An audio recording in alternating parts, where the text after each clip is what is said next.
Sebelum melanjutkan, jangan lupa subscribe dulu. Terima kasih.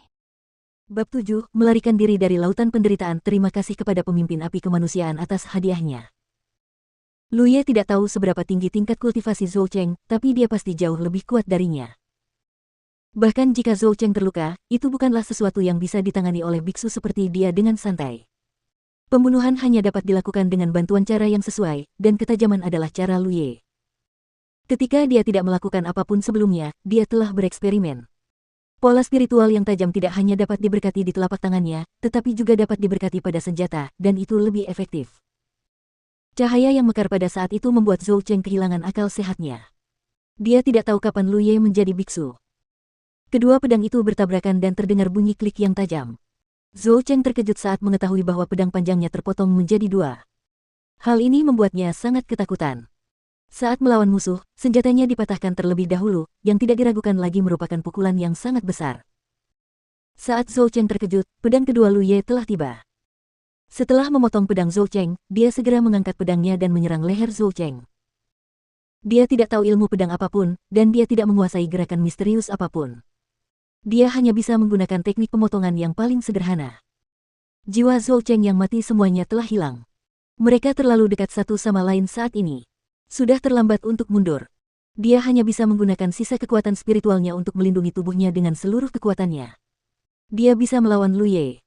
Bahkan jika lawannya memiliki senjata di tangannya, serangan dari biksu yang berpikiran satu itu tidak dapat menembus perlindungan spiritualnya.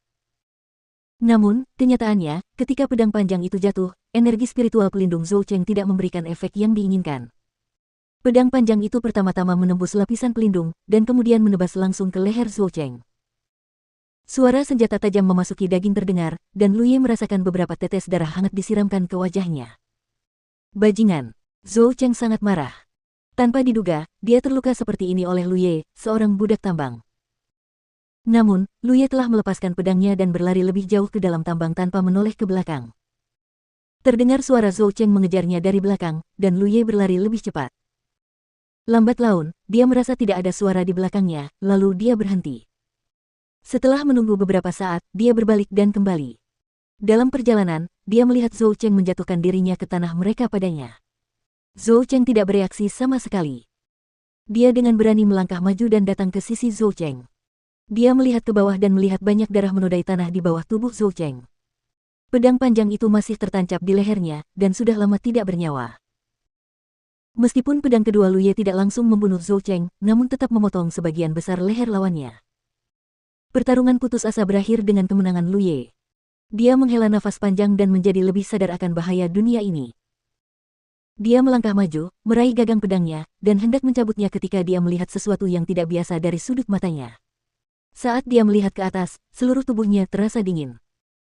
Hanya karena orang lain muncul di hadapannya pada suatu saat, Lu Ye bahkan tidak menyadarinya sama sekali. Ada kesenjangan besar dalam kultivasi antara saya dan pihak lain. Untuk beberapa alasan, Lu Ye mempunyai gagasan di benaknya bahwa jika orang seperti itu ingin membunuhnya, itu hanya masalah menggerakkan jari-jarinya, bahkan jika dia mendapat berkah ketajaman. Dia mengertakkan gigi, menekan rasa panik di hatinya, mencabut pedang panjang, dan meletakkannya di depannya dalam posisi bertahan, tubuhnya sedikit gemetar karena gugup. Pengunjung itu merasakan permusuhannya dan tidak bisa menahan tawa. Saya melihat ada fluktuasi kekuatan spiritual di sini, jadi saya datang untuk memeriksanya. Jangan gugup. Dan datang ke dinasti Zhou. Di depan Cheng Cheng, dia menundukkan kepalanya dan mengangguk sedikit, sisa-sisa lembah bulan jahat.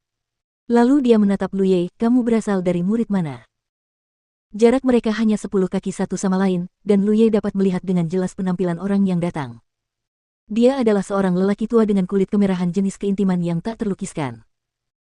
Berdasarkan pertanyaan pria setengah tua itu, Lu Ye segera menebak di benaknya dan menjawab, Sekte Xuantian.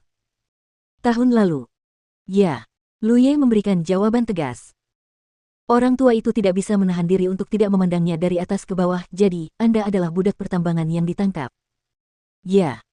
Orang tua itu langsung terkejut. Seorang budak penambang benar-benar membunuh seorang biksu dari lembah bulan jahat. Jika dia tidak melihatnya dengan matanya sendiri, tidak ada yang berani mempercayainya.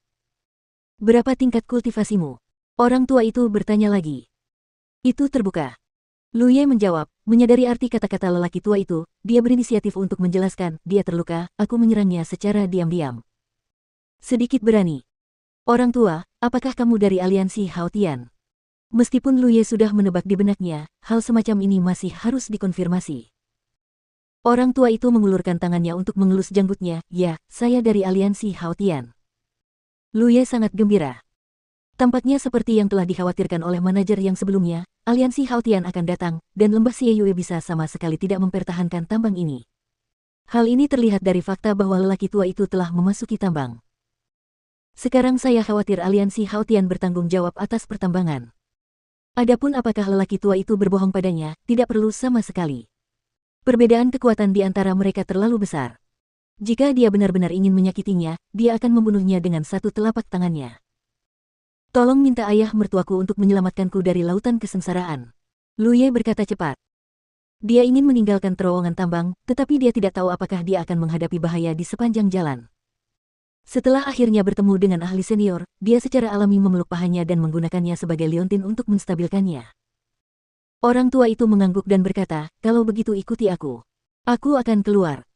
Terima kasih, suamiku. Setelah lelaki tua itu selesai berbicara, dia memimpin jalan, tetapi Luye tidak segera mengikutinya. Sebaliknya, dia berjongkok dan meraba-raba tubuh Zhou Cheng. Temukan tas penyimpanan dengan cepat.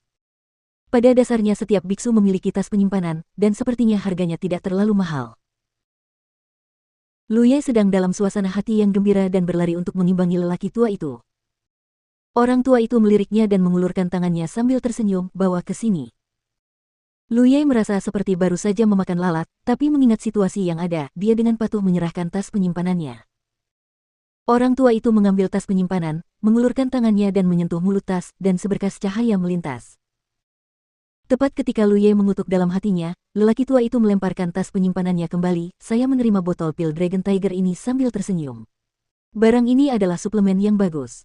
Anak Anda tidak tahan. Anda harusnya berbakti kepada orang tua itu. Kata Luye.